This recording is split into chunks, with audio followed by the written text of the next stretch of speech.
Olá malta, bem-vindos a mais um episódio Porque se um produto da GCI Media Group. Por falar em produto, por falar em GCI, por falar em podcast e por falar em malta, vocês têm que começar a clicar lá nos sininhos porque nós sabemos que há muita gente que vê o nosso podcast e não dá feedback. Malta, não há problema de pôr likes, ninguém fica mais fraco por estar a pôr likes aqui e ali, está tudo bem. Bem, hoje é um episódio muito especial, o Fábio já vos vai explicar porquê, porque pela primeira vez, e vocês pediram, vocês comentaram, vocês disseram que foi espetacular, então nós decidimos trazer aqui pela segunda vez. Ainda não vou dizer o nome, vou deixar para o Pedro dizer, vou deixar-vos aqui com este pequeno mistério, mas é muito especial exatamente por estas razões todas que o Pedro disse. Acho não, temos a certeza, é o primeiro episódio que estamos a repetir um convidado ou uma convidada. Na mesma temporada. Na mesma temporada, exatamente porque tudo aquilo que falámos no primeiro episódio aguçou-nos ainda mais outras questões, outras curiosidades e dúvidas que ainda temos. E Pedro, quem trazemos aqui hoje é... Isa Silvestre.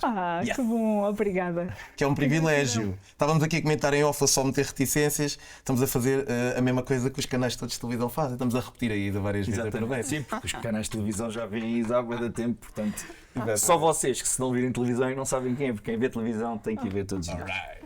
Isa, bem-vinda mais uma vez, muito obrigado por este segundo desafio. E é um privilégio estar aqui a comunicar convosco de forma tão empática, que foi que falámos muito no nosso primeiro episódio. A conversa que nós tivemos foi tão boa que o tempo correu de uma maneira. Nós temos ali um timer, as pessoas não veem, mas nós temos um timer e a conversa foi fluindo. E eu senti necessidade, sem pedir autorização ao Fábio, porque estávamos a gravar, dizer, olha, temos que fazer um segundo episódio, porque na realidade houve muita coisa que ficou por dizer. Sim. E por isso, muito obrigado por teres aceito o desafio. Deixa-me já partir daí, e sendo que esta segunda temporada está a ser assim muito sublinhada com a masculinidade, vamos falar de termos sobre várias dimensões, estávamos em off também a falar da tipologia de homens que mais te aparecem no consultório. E as profissões. Sim. Primeira, recebes muitos homens, se a percentagem de homens é maior do que mulheres e ou casais, gostava de saber. E o que é que tu achas que leva o homem a entrar no teu consultório e a efetivamente, mesmo que não verbalmente, a pedir-te ajuda? Olha, são questões muito interessantes e, de facto, há aqui várias variáveis em jogo. Primeiro, a forma com que eu comunico e aquilo que eu comunico. Porque eu recebo homens, tenho muitos mais homens, melhor dizendo, tenho muito mais mulheres em psicoterapia, sendo que sinto que cada vez há mais procura de homens. O facto de eu trabalhar com crianças, jovens, adultos, tenho... homens a fazer psicoterapia, curiosamente, muitas vezes vêm porque a companheira ou alguém sugeriu, porque estão mais irritados com episódios de raiva, porque têm a família, filhos e não querem prejudicar a dinâmica familiar, e começamos por este motivo. Mas reparem como começa muito por alguém sugeriu, não é? Há uma dificuldade em assumir a vulnerabilidade. Acho que reconhecer isto, ainda há esta tendência. As pessoas que te dizem de iniciativa, ou as tu perguntas, porquê é que eu aqui?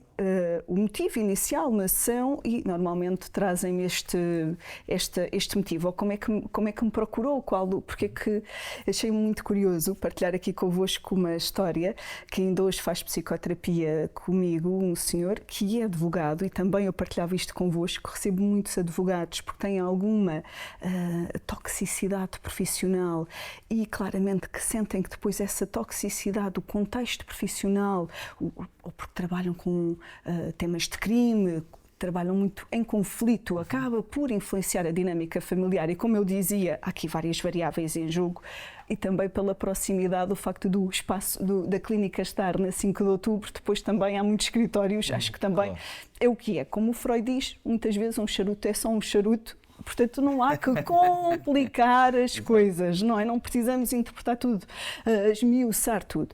No entanto, achei muito interessante este senhor que me procurou quando me viu na televisão, e porque estavam a falar disto, no Dia do Pai. Eu fui à televisão, estava grávida da Maria, já foi há alguns anos, há 6 anos, portanto, e ele viu-me a falar na televisão no Dia do Pai. E achou muito interessante porque foi a companheira, a esposa, já lhe vinha a transmitir que ele estava muito irritado, muito com pouca paciência, frustrado, reativo em casa, e que devia procurar ajuda, acompanhamento psicológico, e quando me viu sentiu que, calma, afinal eu tenho um papel importante, e ele disse-me isto. Eu nem sabia, eu não tinha noção de como eu tinha um papel essencial na vida do meu filho. Porque quem toma as decisões até é sempre a mãe. Quem escolhe a roupa, quem decide a que atividades vai, quem leva à escola, quem o dá banho. E aqui, reparem, e já estamos neste processo de psicoterapia há anos, com altos e baixos, com espaçar sessões, a regressar, porque há este espaço aberto, tendo eu este modelo integrativo e empático, há este espaço aberto para as pessoas também perceberem quais as suas necessidades e caminharmos em conjunto. Então, o que é que tem sido muito interessante explorarmos? Qual é que era a visão da masculinidade que ele tinha? Qual era o modelo? Este modelo que ausente, este modelo mais negligente, e tem sido... Claro que já vamos em 5 anos de psicoterapia e, portanto, tem sido uma grande autodescoberta de como estas fragilidades, quer na autoestima dele, na relação que ele tinha com ele próprio e com os outros, reparem como a noção, a masculinidade começa desde a infância. E por isso o exemplo que ele tinha familiar era este, sem dúvida, do qual ele não tinha conhecimento. Eu achei muito curioso, logo quando ele me traz isto, o que é que eu falei no Dia do Pai e o que é que eu procuro sempre transmitir? O pai tem um papel muito importante. Há muitos anos atrás era o amigo, entre aspas, ou quem brincava, e não, cada vez mais o pai tem que estar ali, tem que estar presente, tem que estar ativamente presente nos cuidados básicos, logo desde o bebê, o acompanhar a mãe na gravidez, o mudar a fralda, o dar banho, tudo isto é essencial para a dinâmica conjugal também. Não é? E esta masculinidade, há vários tipos de masculinidade e que nós não são inatas. Os homens vão aprendendo. E claro que tem impacto na relação que têm com eles e depois com os outros. Claro. E é esta visão de...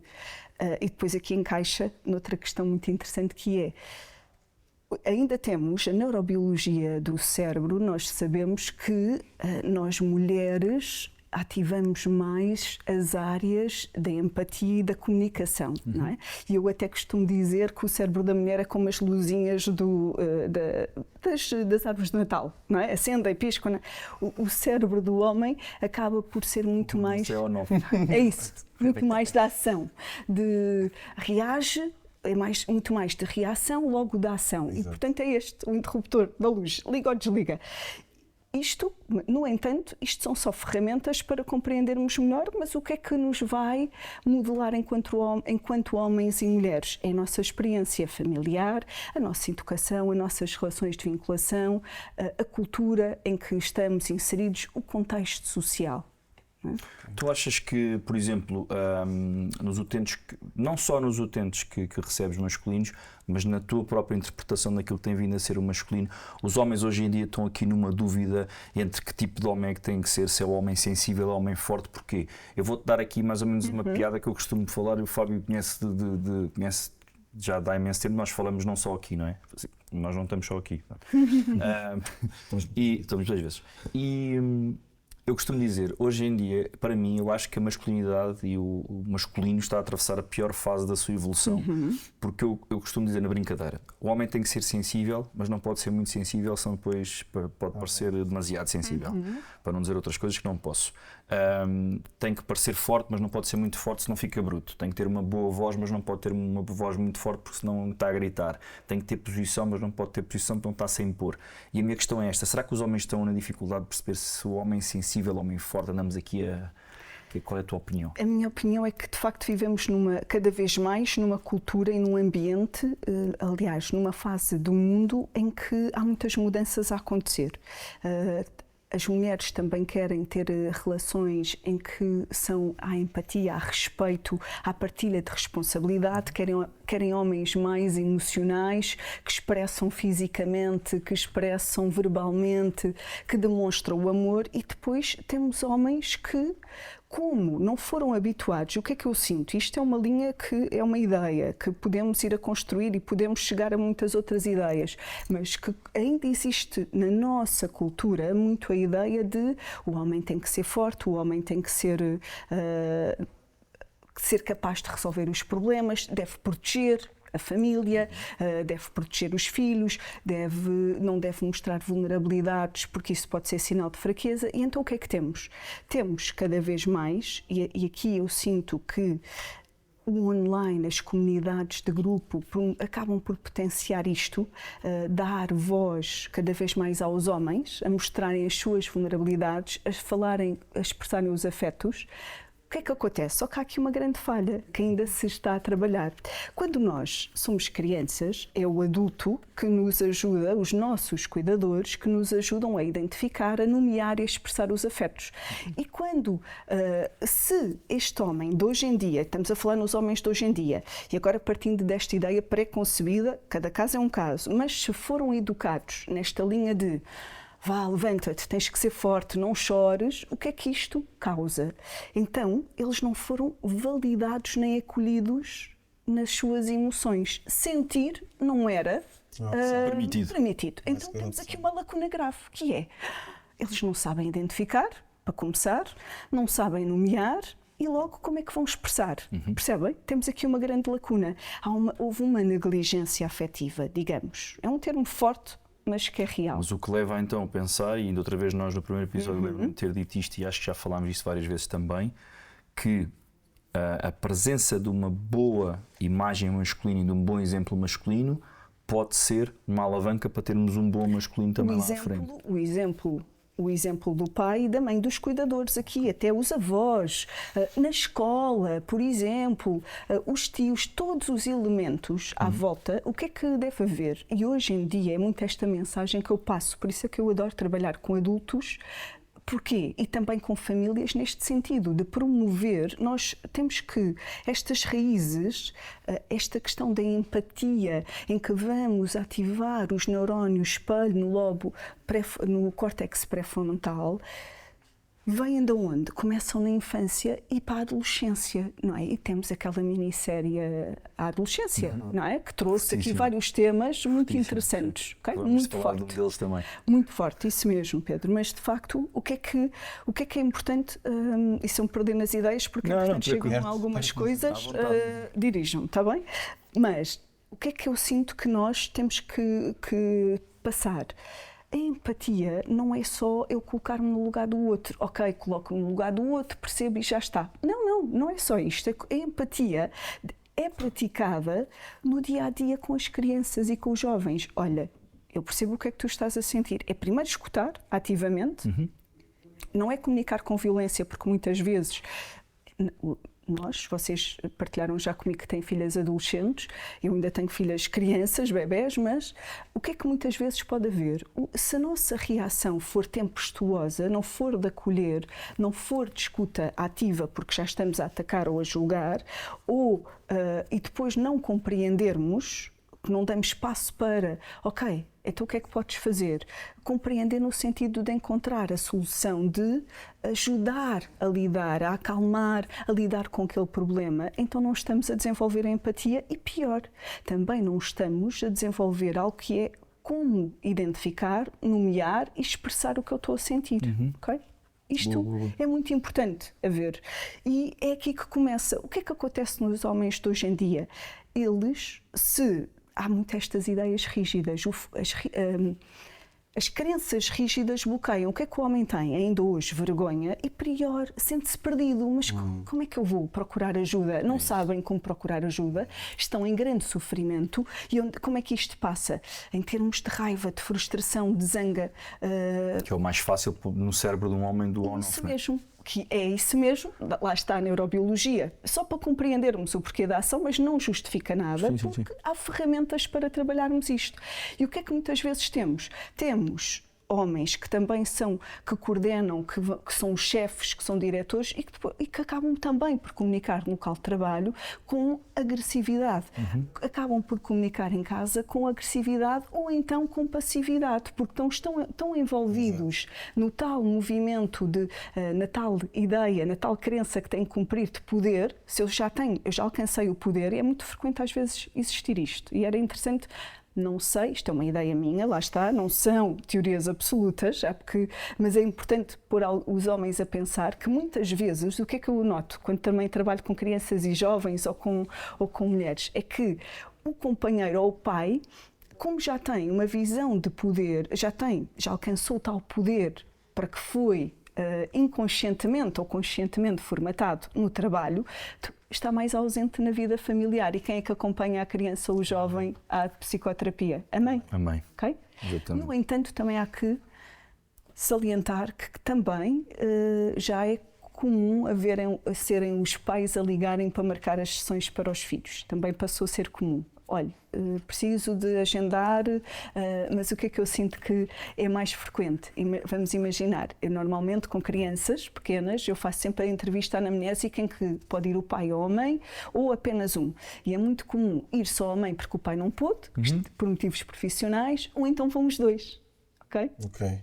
Não é comum ir só o pai. Estão a entender? Também é uma ideia que vou refletindo muitas vezes no contexto clínico. São padrões engraçados. Isso é super interessante. Achas que o pai não vai?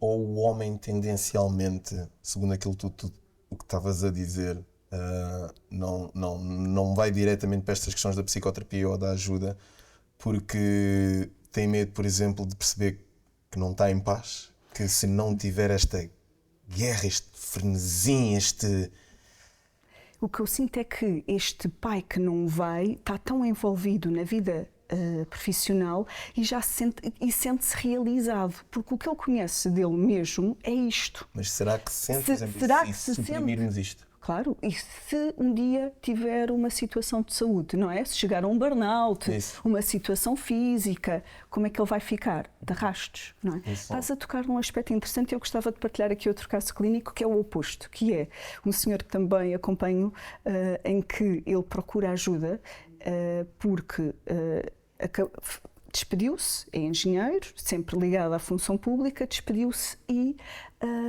despediu-se porquê? Porque estava em burnout, passava horas nos transportes públicos, a esposa também engenheira, mas que monta um negócio muito interessante ligado à educação, ao ensino à distância, explicações, e eles são pais. Quando ele começa a psicoterapia já é pai, e ele estava desempregado, a esposa com uma grande capacidade de negócio, a gerir o seu negócio, a criar o seu negócio, ele a ajudar. Ele é um excelente comunicador, canta, tem muitas valências. E o que é que mas vivia no síndrome do impostor. E passado largos meses de psicoterapia semanal, há uma sessão que foi muito clarificante em que ele diz: finalmente percebi que qual é o meu papel de pai. Aquilo fez-lhe sentido que é. Ou seja, ele estava sempre a cobrar, quando, afinal, ele tinha-se despedido para ter qualidade de vida pessoal, mas também para abraçar o papel de pai, mas depois vivia em fuga daquilo. E é uma pessoa altamente ativa, não é? Mas não via como é muito ativo. Como valorização. Porquê? Porque não tinha trabalho, a tal crença rígida vinha de um contexto familiar das 9 às 5. E aqui, isto para salientar o quê? Não sei se eu passei esta ideia, que ele não tinha ainda tomado autoconhecimento do papel de pai. Okay? Parecia que ser pai, como estava habituado a tal crença de que é a mãe que cuida, e repare, esta mãe é muito presente, porque eles decidiram ter este negócio online para que a filha pudesse estar em casa até aos 3 anos de idade, até a idade de ir para a escola, e é uma mãe muito presente,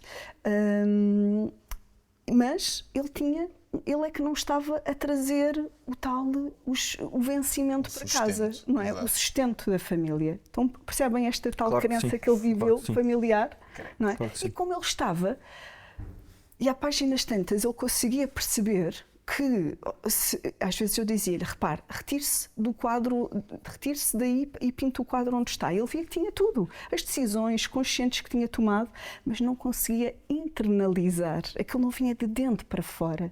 Não estava realizado, não estava feliz.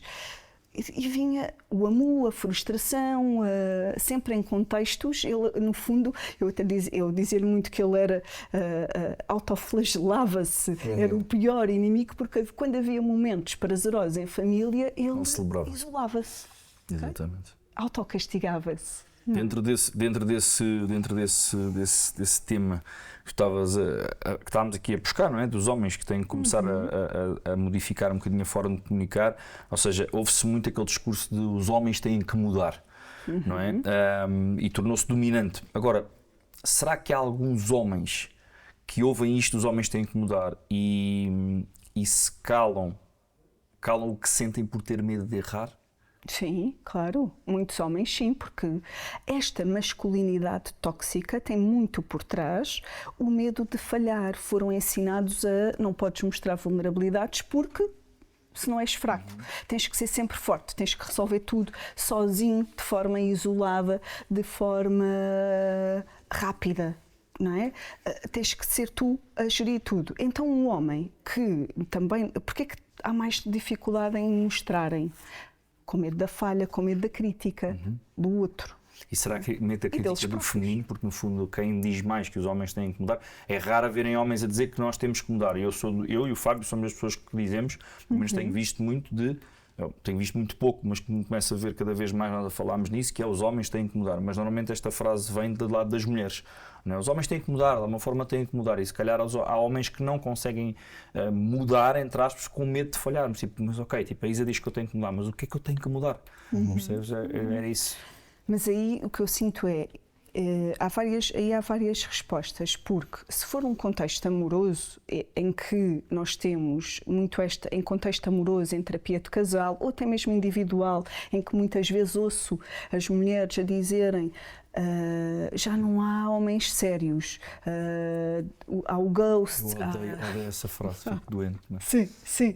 Ou então, esta dificuldade, mas o que é que estas mulheres se referem? À experiência delas, ok? Há muitas mulheres aí também a fazerem um ghost agressivíssimo e a esconderem sob uma falsa identidade, emancipação feminina de que eu também vou-te já dizer que também estão a fazer muita coisa por nós nossos. E aqui entramos numa área muito que é aquilo que hoje em dia assistimos, a tal rapidez, não é? Esta lógica dos matches. Exato. Que rapidamente, parece que temos aqui uma emenda em que rapidamente, olha, não me satisfaz ou não corresponde às minhas expectativas, então eu vou rapidamente mudar.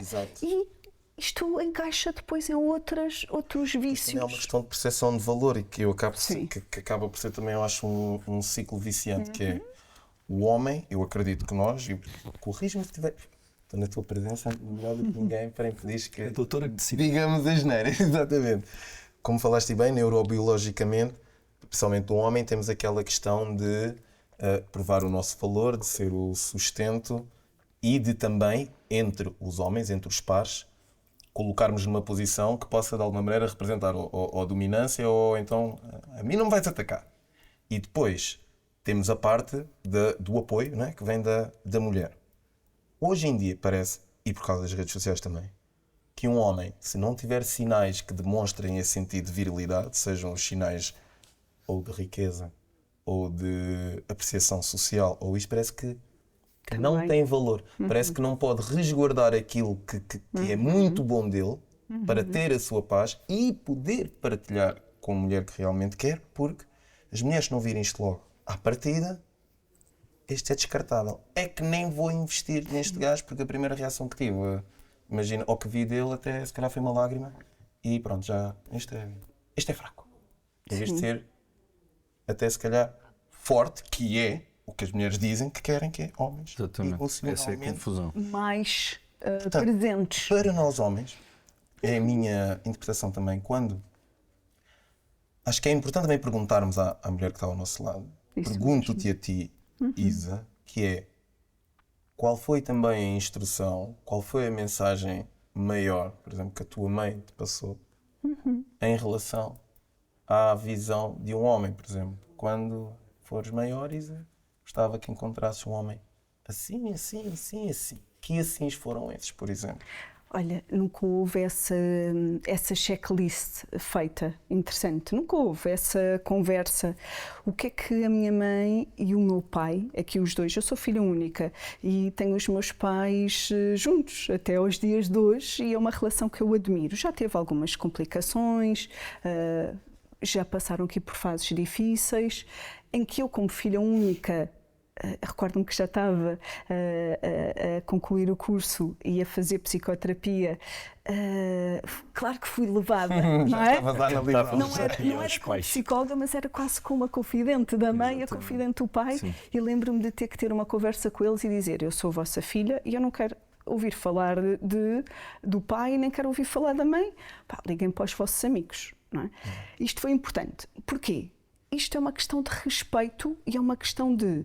Os meus pais, eu aprendi muito através, na relação que eles tinham de respeito. Uma coisa que eu aprendi muito e que tem a ver com a noção de família. Por exemplo, algo que eu sinto que às vezes era uma seca, especialmente quando era adolescente e saía ao sábado à noite para a Praia da Rocha, mas havia sempre a ida aos domingos à praia, não é só Algarvia. Portanto, íamos todos em família à praia e depois passávamos o domingo juntos. E, portanto, isto era às 9 da manhã, e eu lembro-me de... Eles não vacilavam nisto, não havia discussões, mas não vacilavam de uma forma assertiva, agora eu percebo, e sinto que isso foi muito modelador, muito saudável para esta relação de respeito e as rotinas, estas rotinas, os rituais familiares. O que é que isto implica? Eu, então, porque é que eu estava a partilhar esta história pessoal? Porque isto foi-me trazendo algo que, o que é que eu queria? Queria um pai, claro, e depois, há pouco falava do Freud e está muito explicado, o pai, claro que este modelo de pai também teve aqui um bom exemplo e felizmente foi um bom exemplo de ser trabalhador, de respeitar, de comunicar.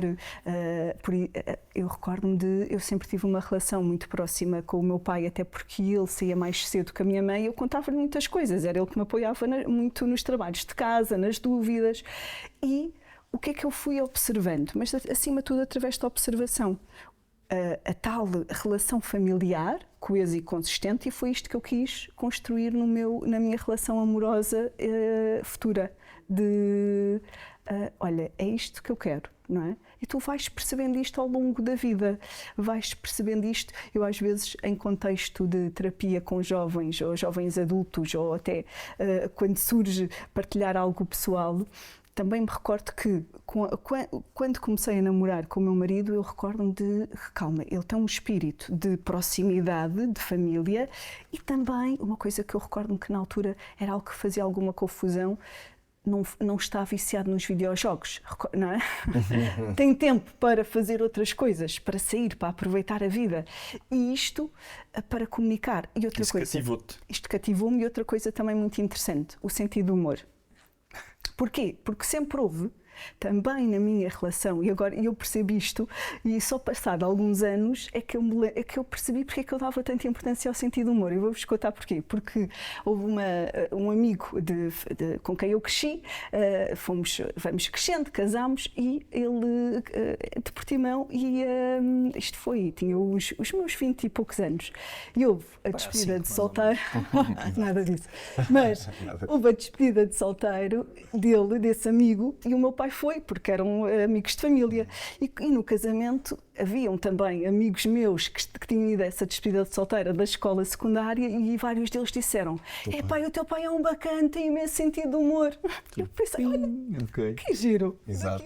Quem diria? De onde vem, estava naquele subconsciente, estava impresso. Não é? Estas piadas, há algo que nós... Então o que é que eu estou a transmitir? Não quer dizer que haja... O que é importante na relação entre pais e filhos haver? É importante haver orientação, não é? É importante, há aquele ditado de entre marido e mulher não se deve meter a colher. Mas é importante haver, seja o pai, a mãe, olha, mas sentes que te estás a respeitar, sentes que há espaço para tu seres quem és nesta relação amorosa, sentes que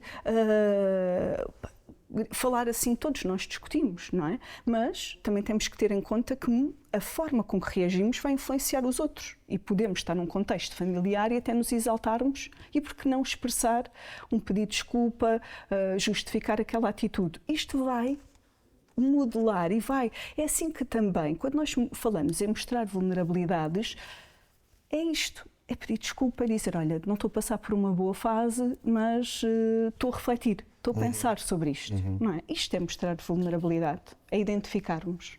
Não sei se respondi à tua questão, mas reformulando a ideia, Fábio. Respondeste e ainda, e dentro dessa, a minha questão com isso é que eu sinto que nunca direcionando a responsabilidade do homem mudar, como o Pedro disse, de mudarmos, é sempre nossa, e de crescermos. Mas, tendencialmente, colocamos-nos mais em relações heterossexuais. Logo, há muita influência da mulher connosco. Também aqui há, para mim, uma responsabilidade naquilo que é a visão da nossa companheira ou das mulheres que estão connosco quando nós nos manifestamos assim. O que é que lhes também foi passado? Porque depois às vezes Parece não, estamos a dizer, estamos sempre num contrassenso entre aquilo que esperam de nós emocionalmente e quando nós entregamos da maneira que pronto, olha, que nos está a sair daquela... É a primeira vez que estamos a sair, não temos um espelho do que é que as mulheres estão a sentir. Ou se temos é... Pronto, agora... Por não sabe lidar com a dor emocional. Não. E óbvio que nós depois vamos nos esconder e vamos reagir e vamos entrar e vamos entrar e vamos entrar. Desta pergunta sai, excelente, porque desta pergunta sai um estudo que nós lemos. Não me recordo se foi nos Estados Unidos ou em Inglaterra, que dizia exatamente isso, que era que as senhoras pediam homens mais emocionais e mais vulneráveis, mas quando apresentavam sentimentos ou emoções como tristeza, como dor, e essas vulnerabilidades, tiravam-lhes pica. Nesse tipo de homens. E aí encaixa também muito no contexto cultural da mulher frágil, da mulher que pode, na minha opinião, não li esse estudo, mas na minha opinião e daquilo que estão a falar e do que eu ouço também na minha experiência clínica, o que é que temos? Aqui passamos para a nossa experiência cultural e educacional. Nós, mulheres, também nos foi vendido que somos mais frágeis, que temos que ser protegidas. Reparem a história da Disney, não é? É sempre a princesa que vai ser salva pelo seu príncipe encantado, não é? Em 1935, não é? E isto hoje em dia passa. Hoje em dia já tens os atuais filmes da Disney a terem mudanças nesse sentido, agora com a Branca de Neve, e que depois trazem polémicas, que não deixa de ser curioso. Mas o que é interessante também para os homens, já esta cultura educacional, também para as mulheres que estão em transformação, que querem ser mais autónomas, mas também o que é que eu sinto que há? E falávamos aqui do impacto das aplicações de encontros amorosos e algo que são as perfeições, a idealização das relações. E as redes sociais levam muito a isto. Isto é o que eu sinto que influencia mais. Não só às expectativas, mas também às comparações tóxicas. Ao querer logo o relacionamento perfeito, a fotografia perfeita para a rede social, o comentar, depois o observar se fez, não comentou a minha foto, mas comentou a de outra pessoa, não publicou, não me referenciou na história ou no story, ou também. Isto tem também contaminado e tem-nos feito ficar em piloto automático, enquanto mulheres, e aqui eu sinto que nós mulheres, lá está, também pela nossa vulnerabilidade emocional, acabamos por ser mais atingidas, ou mais invadidas, mais permeáveis a estas comparações, não é? Isso faz sentido. Para mim faz sentido. Sim, sinto que, respondendo, e agora, enquanto vos escutava, estava a refletir ativamente sobre isto, que é, o que é que temos? Temos também as tais ideias preconcebidas do que é ser mulher e do que é que nós, mulheres, queremos, os relacionamentos e, acima de tudo, idealizações. É muitas vezes isso que eu sinto. Em contexto psicoterapêutico, ouvir muitas vezes as mulheres dizerem, mas também os homens, parece que eu tenho um dedo que adivinha. Não é? Não há um dedo que adivinha. Nós reproduzimos os nossos modelos e isto começa na infância, nos estilos de vinculação que tivemos e naquilo que observamos na relação com os nossos cuidadores, com as pessoas que nos foram próximas, até provavelmente situações de bullying ou situações de abuso ao longo da adolescência, de humilhação. Tudo isto vai causar, vai determinar a forma com que nos relacionamos e as expectativas que acima de tudo temos. Mas eu continuo a sentir que as redes sociais, estes dating apps acabam por ter acabam por nos promover bastante vários contactos, vários relacionamentos, várias formas de nos relacionarmos, mas tem muitas questões úteis.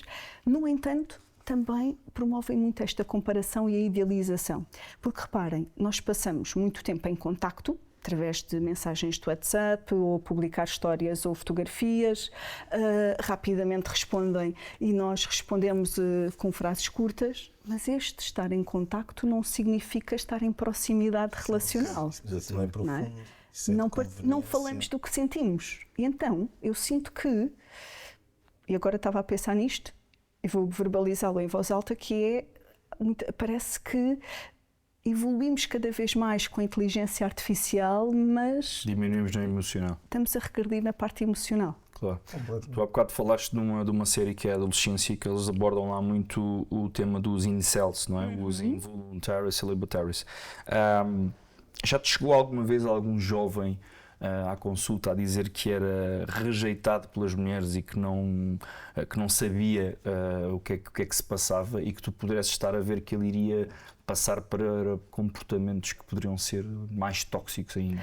Não dessa forma, ou seja, já tive muitos jovens, e tenho hoje em dia jovens que opinam sobre a roupa que a namorada vai levar, que têm que mandar mensagem quando saem à noite, agora nas praxes ou nas entradas da faculdade e nas festas, ou os festivais de verão, se forem com amigas que devem mandar mensagem e não enviam mensagem, como é que lidam. Eles não conseguem identificar, e aliás, não conseguem, porque se conseguissem procuravam ajuda, e esta é a grande dificuldade deste fenómeno, porque são homens de faixa etária mais jovem e que alimentam esta ideia de que são altamente rejeitados sexualmente e afetivamente por mulheres, e depois têm esta validação nas comunidades online que aumenta este discurso de ódio, o ressentimento, e que até pode levar à violência contra as mulheres. Isto aqui já é um caso, felizmente, nunca tive assim estas situações de grande extremidade, mas ainda há muito esta necessidade do controle que parece. E a reflexão que eu muitas vezes faço com estes jovens adultos mas é controle ou é proteção? Não é? Que também pode ser proteção e não controle. E é nesta base, não do ataque, do julgamento, que é importante nós refletirmos. Porquê? Porque estes jovens não promovem o autoconhecimento. Não é? E se nós não podemos logo sentir que atacar, ou estás a controlar, ou estás a opinar, mas agora estava a falar dos jovens que comentam a roupa das namoradas, ou vice-versa, porque isso também acontece, não é? Olha, gostava que se vestisse que o meu namorado se vestisse de outra forma, mas também já tive situações de jovens a comentarem que a própria mãe ou o pai achou, olha, essa roupa não te fica muito bem. Isto é natural e muitas vezes até pode ser e é de proteção, provavelmente, não é? Desde que não seja uma ideia rígida, castrador e que respeite, claro. Não é? É algo que deve ser escutado. Minha cabeça a turbilhar. Fala. Não, são boas perguntas. Estou a gostar de te ouvir falar, tenho muitas coisas aqui. Já vamos para o terceiro episódio. Não, é porque o que tu estás a dizer é super interessante. Eu acho que... Ser uma revista. É super interessante. Super interessante. Pois é. Olha, eu nem sabia que já tinha saído de circulação. Ainda está, não sei se é isso. Porque eu sinto que eu acho que o homem, na globalidade, tem que mudar. Não é tudo. Acho que temos muitas facetas enquanto homem que devem continuar a ser premiadas e bem nutridas. E principalmente pelos homens em contexto de homem mesmo, dentro de um balneário, num campo de futebol, ou o que for. Acho que temos que ter essa responsabilidade. Há outras que se calhar não é o homem que tem que mudar, é a pessoa que por acaso é um homem. Isso mesmo. Percebes aqui que não, eu estou... não o género, mas sim a pessoa. Isso. Ou seja, tem que mudar para ser mais realizado, para ser mais livre. Como aquele exemplo do caso clínico que falei do pai que se despediu e que se estava a realizar Vejo como muito pai. até nesse Pessoa. mas o período em que ele está contigo, Isa, se calhar é mais encurtado porque está contigo. Há muitos homens Claro, que não têm chegam. essa ajuda, Sim. não encontram essa paz, e a própria esposa, numa tentativa, companheira, namorada, numa tentativa até de querer ajudar, ainda piora. Às vezes ainda piora, porque ou não sabe fazer a pergunta certa, ou poderá estar pré-concebido que durante algum tempo, se o homem não encontrar a resposta para o problema ou não problema que possa estar a passar, que ela possa ser, de alguma maneira, atingida por isso, e então resguarda-se, fecha-se, e o homem ainda fica mais à deriva. Não consegue se expressar no lado dos homens. Não tem o apoio em casa, ou vem o trabalho excessivo, ou vem o álcool, ou vem isto, ou vem aquilo, ou vem o whatever, e assim sucessivamente. E eu acho que tem que se conhecer a pessoa também. Ou seja, haver a capacidade das mulheres perguntarem, antes de dizerem porque é que vais vestir isto ou não gosto de vestir isto, é porque é que tu gostas tanto de vestir esta roupa? Vais vestir esta roupa apenas e só porque é a tua roupa preferida, ou tens noção que isto, por exemplo, no plano social para onde vais, poderá ser entendido assim, ou assado? Se calhar até ter aquele exercício de o meu namorado ou o meu marido normalmente pede uma opinião sobre a roupa, não pediu, vestiu logo, ele está bem. Ou ela está bem consigo. Tipo, deixa estar, nem vou dizer nada porque a mim não perguntou nada. Sim. Se alguma coisa está a incomodar, não é àquela pessoa, é a mim. Eu já vou transferir àquela pessoa. Se calhar que há alguma preocupação de base que ela não tinha, e ela pode estar na reminiscência, querer agradar, não querer perder, não isto, não sei o que mais, já vai ficar tipo, mas eu estou mal, mas eu estou bem, não sei o que estás a querer dizer com isso. E isto é tipo uma bola de neve. Estou a fazer sentido. Sim. É por isso que eu estava aqui um turbilhão de coisas que eu fico depois nervoso. Acho que um aspecto importante que é, nós temos que olhar para, e devemos falar deste tema da masculinidade, qual é que é o papel do homem e da mulher, tem que haver respeito e tem que nos olhar para a pessoa. Mas existem papéis diferentes? Existem, claro que sim. Eu sinto que existem papéis diferentes e, de alguma forma, até é claro que nós queremos a igualdade através do respeito. Mas será que as mulheres procuram igualdade ou equidade? Isso, sim, acho que é mais a equidade, sem dúvida. Igualdade, acabaste de dizer logo ao início, a neurobiologia diz que não há igualdade, diferente. logo aí não pode haver igualdade nas ações, não é? Claramente, e nós temos culturas diferentes e a masculinidade aqui em Portugal é diferente noutros países, não é? E Há nós situações que assistimos têm que ser reagidas com on-off. Tu disseste uma coisa há bocado que assusta-me imenso, que tem a ver com esta rapidez, este consumo nas redes e nas relações, que parece que então, até voltarmos a ter muito tempo para nos voltar a expressarmos como deve ser, Mas não utilizamos para isso. não vamos, exato, não vamos ter tempo nenhum então. Isto parece... Perdeu-se aquele glamour do cortejar. Perdeu-se a paciência e não há tolerância à frustração para dar espaço para que as relações se construam ao longo do tempo. Tem que ser logo, não é? Passado. Então, temos-te aqui, deixa-me já fazer uma provocação. Se tivesses que dizer assim, de forma sugestiva, porque pronto, nenhum de nós é assim um oráculo da coisa, mas de forma sugestiva, e partindo do princípio que as coisas estão bem, que eu acho que é quando as coisas estão bem que nós devemos trabalhar sobre elas. Isso mesmo. Eu lembro-me na altura, na relação que tive com a mãe da minha filha, haver uma chance de irmos a uma terapia de casal, e eu na altura ignorante quanto ao tema e à questão, e estávamos numa fase em que não estávamos tão mal, disse logo, não, que a gente resolve. Errado. Achei, devia ter sido ali naquele momento. Sim. Pois quando achei que deveríamos ou não, Já era o partido já, pronto. Então, eu acho que é quando estamos bem que, partindo do princípio que vamos imaginar, quem nos esteja a ver, o homem isoladamente ou a mulher isoladamente estão bem, ou em casal, o que é que tu sugeres que possa ser? Porque se nós dizemos que a psicoterapia não deve ser só em casos de emergência ou de crise, deve ser uma coisa contínua, o que é que tu sugeres? Por exemplo assim, um top 2, um top 3 de to-dos, lists, tipo... Para uma relação de casal saudável. Simples, sim. Seja entre homem e mulher. Sim, ou exatamente. Entre homem, sim, Relação. uma relação. Isso. Ou seja, o que é há, três, diria, vou começar por três pilares essenciais. Três pilares essenciais. E depois, se calhar, vou acrescentando, porque entretanto já me lembrei outra. Então vou só dizer alguns pilares essenciais. A primeira é a escuta ativa. O escutar o outro sem ferramentas, aparelhos eletrónicos. Escutar sem estar logo a querer atacar, a dizer olha, mas também fizeste isto. Escutar quando o outro sente que, que está em dor ou que tem uma queixa para fazer sobre algum comportamento. Promover a comunicação não violenta, trabalhar isto. A comunicação não violenta é essencial, de não julgar, de não rotular, culpar outra pessoa, mas eu estou a fazer isto porque tu me fazes assim. O respeito no sentido de esta pessoa que está aqui à minha frente tem a sua história de vida, tem a sua história pessoal, a sua história familiar e eu também a quero conhecer para a compreender, para a respeitar, não é? Porque hoje em dia, até mesmo quando nós falamos de culturas diferentes, é muito importante nós respeitarmos a cultura diferente de cada um.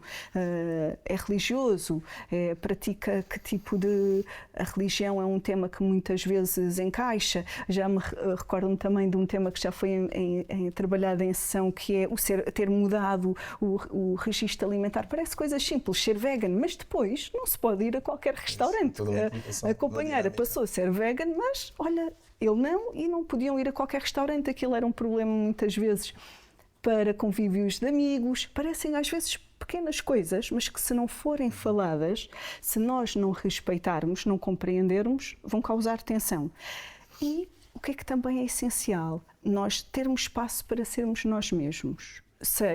E somos nós que temos muitas vezes que reivindicar de forma saudável a nossa individualidade, explicando o que é que eu preciso. E dizendo até o que é que esperamos. O que é que esperamos? Olha, eu pessoa, preciso conviver com os meus amigos, eu preciso cuidar da minha alimentação e do meu corpo e logo preciso ter tempo para fazer exercício físico. Isto às vezes parecem tarefas simples, mas que se podem tornar complexas. Porquê? Porque estavas a falar de algo muito importante, que normalmente nós procuramos ajuda individual ou terapia de casal quando estamos em crise ou em perigo. E nesta fase, os casais, individualmente, nós percebemos que, repara, eu já não estou a viver, estou a sobreviver e pedimos ajuda, na maioria das vezes, nesta altura. No entanto, os casais, quando estão em crise ou perigo, a resposta mais rápida, e muitas vezes também influenciado por outras pessoas, é a ruptura. Okay? Então, a ida à psicoterapia em casais, de terapia de casal, deve ser na fase em que quais são os sintomas? Já não há muita conexão, que está cada um no seu lado, ali no scroll do telemóvel, há silêncios, há falta de intimidade, quando há espaço para se fazer coisas, houve uma quebra de energia. Porquê? Porque deixou de haver a conexão emocional. E o que eu sinto quando recebo casais, ou até muitas vezes estes casais chegam-me fazem pedidos de ajuda para os filhos e depois são os casais, enquanto pais, que estão a precisar de ajuda, porquê? Porque a dinâmica familiar depois está um caos. Vem o fim de semana, quando têm mais espaço uns para os outros, não há energia porque há desconexão emocional. Claro. Okay? E aqui, antes de entrarmos em crise e perigo, porque quando um casal está numa grande crise, há o ataque, não é? Constante. Não há espaço para se elaborar. Não é? Eu acho que isso é super triste.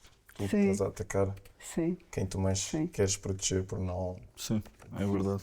Isa, a penúltima pergunta, o tempo voa, como é costume com esta senhora quando nós estamos aqui a falar, parece que estamos aqui a falar só há 5 minutos. Também. Portanto, eu vou deixar aqui uma pergunta, depois o Fábio há de fechar como ele tão bem sabe. Muito direto, o que é para ti uma nova masculinidade saudável? O que é preciso para os homens deixarem de ser aquelas coisas todas estranhas que dizem deles? Liberdade, é serem livres, terem a masculinidade saudável, é o homem permitir ser livre, partilhar o que ele quer, o que ele sente, o que ele quer ser, mostrar vulnerabilidades e, acima de tudo, demonstrar o que é que o amor, sem rodeios, sem expressar o amo-te aos filhos, o amo-te à esposa, aquilo que até falavam no nosso primeiro episódio, que costumam os dois dizer um ao outro que gostam muito de cada um de vós. Ou seja, não há muito esta cultura de expressar o afeto, o amor, pela amizade, nas relações amorosas, mas acima de tudo é a masculinidade saudável, é haver espaço para ser livre. Isto só se consegue através de autoconhecimento. Porquê? Porque aqui não vai haver receio nem vergonha de se pedir ajuda. Seja especializada, seja a um amigo ou à companheira. Okay? Sejamos cavalos selvagens a correr e lançar essa crina por aí fora. É o que temos. Estou a brincar. Mas é a ideia que me veio à cabeça. Sim, quando tu disseste deixa os homens ser livres. Pensaste num cavalo. Imagina que eles têm nomes, né? Temos um cavalo que é o cavalo lusitano, não sei. Ele tenta, não sei o quê, que o que tem mais que fazer é correr, ser livre. E foi a imagem que me veio que de vez em quando, eu acho que eu falo por mim, mas de vez em quando a gente sente-se assim, por isso é que às vezes vamos ao boxe ou whatever. Mas fora, né? Se puder mexer isso no dia, eu ainda ontem, por exemplo, à data que isto vai sair, o ontem será não sei o quê, estava na cozinha, estava como sempre, a fazer as minhas cenas e eu tenho que ter música para todo lado e eu ponho a música, eu expresso-me, e a minha filha, penso-me a filmar aquilo. E ontem ela disse, vou filmar, mas só vou filmar um minuto, não tenho paciência porque eu fico horas naquilo. E aquilo estava a giro-se. Ela disse, posta lá isso nas tuas redes. Não vou nada poder postar isso, o pai está na cozinha, está aqui, posta lá, estás bem divertido e não sei o que, põe lá isso. E realmente eu hoje estou a ver aquilo. Aquilo sou eu. Tipo, aquilo vou ser sempre eu. Esteja uma câmera ali ou não, tipo, porque é que eu, no meu inconsciente, o que é que eu não hei de mostrar? Estou com medo do quê? Estás a ver? Mesmo. E é estas, é essa liberdade. Faz-te sentir brilhante, mano. Ok, vai. Não é? Olha, Mostra. Brutal. Mais uma vez, obrigado. Obrigada. E agora vamos deixar vai ser, provavelmente, pelo menos é a primeira vez, que vamos fazer uma alteração à pergunta. É a mesma, mas vamos colar ao tópico, que é, na tua visão sobre o homem, sobre a masculinidade, o que é para ti porque sim e o que é para ti porque não?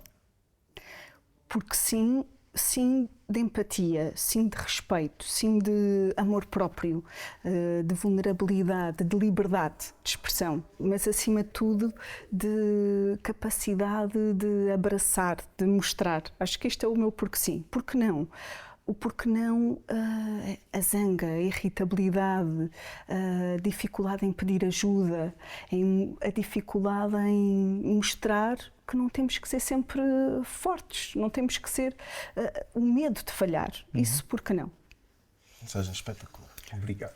Malta, porque sim, vulnerabilidade, carinho, amor, compreensão, porque não a raiva, porque não o estarmos fechados naquela bolha de más sensações. Foi mais um episódio do Porque Sim, um episódio para vocês, o episódio que vocês pediram, repetimos a convidada, trouxemos uma pessoa que nos é muito querida, que tem imensa sabedoria, que dava para só uma temporada com ela, eu acho que era pouco, mas uma vez mais, muito obrigado pela tua presença, obrigado a vocês por estarem desse lado e...